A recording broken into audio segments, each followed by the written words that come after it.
लाल किल्ल्यावरच्या स्वातंत्र्य दिनाच्या सोहळ्यामध्ये राहुल गांधींना 5व्या रांगेत स्थान दिल्यावरून शरद पवार यांनी सरकारवर टीका केली आहे। तर या आधीच्या सरकारमध्ये देखील विरोधी पक्षनेत्यांना जे स्थान दिलं जात होतं त्याचप्रमाणे आसन व्यवस्था करण्यात आल्याचं उत्तर भाजपच्या आशिष शेलार यांनी दिलंय। पाहूया या संदर्भातला एक रिपोर्ट।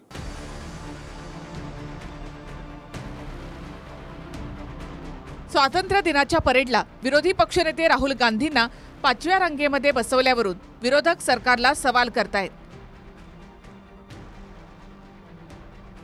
विरोधी पक्षनेता ही एक संस्था असून सरकार लोकशाहीची मूल्य विसरल्याची टीका शरद पवार यांनी केली।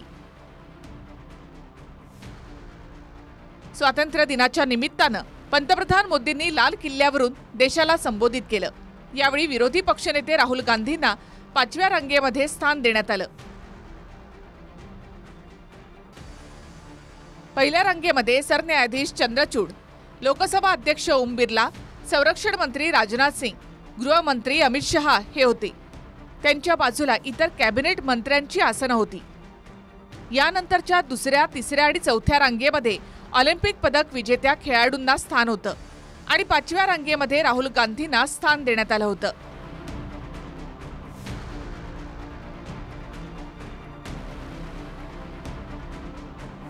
राहुल गांधी हॉकीचे गुरजंत सिंग यांच्या बाजूला होते। त्यांच्या पुढच्या रांगेमध्ये मनू भाकर आणि सबरजोत सिंग, तर त्या पुढच्या रांगेमध्ये हॉकीच्या खेळाडूंचा समावेश होता।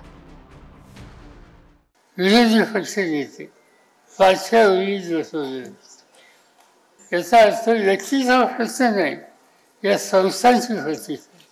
मला आठवत आहे मनमोहन सिंग प्रधानमंत्री होते, सुषमा स्वराज विरोधी पक्षनेत्या होत्या आणि याच 15 ऑगस्टच्या कार्यक्रमामध्ये कॅबिनेट मंत्र्यांच्या लाईनमध्ये सुषमाजी सुद्धा बसलेल्या होत्या। याचा अर्थ व्यक्तीचा खर्च नाही, या संस्थांची खर्च।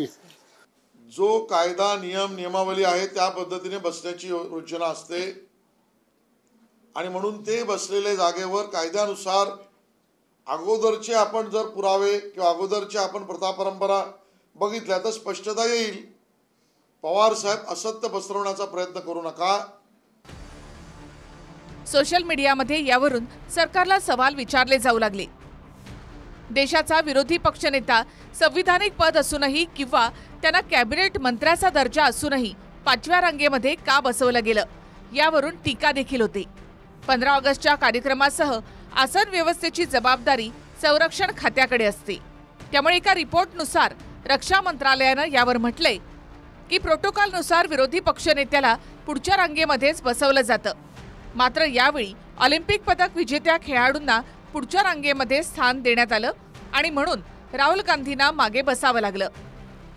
एक बेवकूफी का बयान रक्षा मंत्रालय की ओर से आया है। ऐसा इसलिए किया गया क्योंकि हम ओलंपियंस को इज्जत और सम्मान देना चाहते थे। बिल्कुल देना चाहिए, ओलंपियंस को सम्मान दीजिए, विनेश फोगाट को भी सम्मान दीजिए, लेकिन क्या ये सम्मान अमित शाह, जेपी नड्डा, निर्मला सीतारमण, जयशंकर नहीं देना चाहते थे? तो आपके बयान जो है वो आपकी कलाई और खोल रहे हैं, तो बयान ना दीजिए, इससे बेहतर होगा।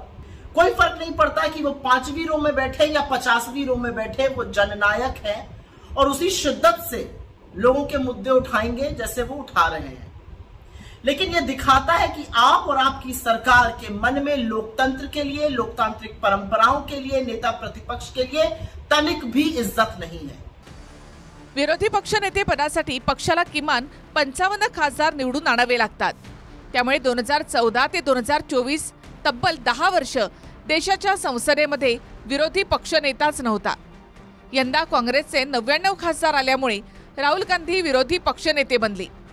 मात्र स्वातंत्र्य दिनाच्या परेडला आसन व्यवस्थेवरून वाद झाला। काँग्रेसच्या आरोपानुसार स्वतः राहुल गांधींनी आसनासाठी कोणतीही मागणी केली नव्हती। मात्र प्रोटोकॉलनुसार त्यांना योग्य स्थान देणं गरजेचं होतं। याशिवाय राज्यसभेतले विरोधी पक्षनेते मल्लिकार्जुन खरगे यांच्यासाठी सुद्धा 5व्या रांगेमध्ये स्थान देण्यात आलं होतं असं काँग्रेसनं म्हटलंय। भारत सरकारचा पदानुक्रम जर बघितला तर त्यामध्ये पहिल्या स्थानी राष्ट्रपती, दुसरे उपराष्ट्रपती, तिसरे पंतप्रधान, 4थ्या स्थानी राज्यपाल, 5व्या स्थानी माजी राष्ट्रपती, 6व्या क्रमांकावर देशाचे सरन्यायाधीश आणि लोकसभा अध्यक्ष आणि 7व्या स्थानावर केंद्रीय कॅबिनेट मंत्री, मुख्यमंत्री, माजी पंतप्रधान आणि संसदेमधले विरोधी पक्षनेते यांना एकाच दर्जावर ठेवण्यात आले. आखरी प्रधानमंत्री त्यांचा अधिकार आहे, लाल किल्ल्यावरून भाषण देणं त्यांचा मान आहे, पण अपोजिशन लीडर सुद्धा हा त्यांचाही सुद्धा लोकशाहीतला एक मान आहे. एवढा घमंड, एवढा गर्व की लोकशाही व्यवस्थेलाच मानायचं नाही, अशा पद्धतीचं चित्र काल राहुल गांधीजींना ज्या मागच्या लाईनमध्ये बसवून त्यांनी अपमान केलेला आहे, तो खऱ्या अर्थानं राहुल गांधीचा अपमान नाही, लोकशाही व्यवस्थेचा अपमान काल नरेंद्र मोदीजी आणि भाजपने केलेला आहे.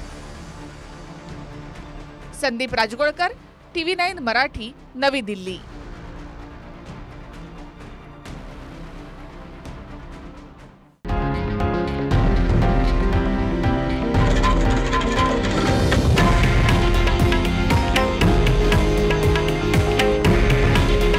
हे आहे देशातील नंबर 1 न्यूज नेटवर्क आणि आपण पाहत आहात TV9 मराठी.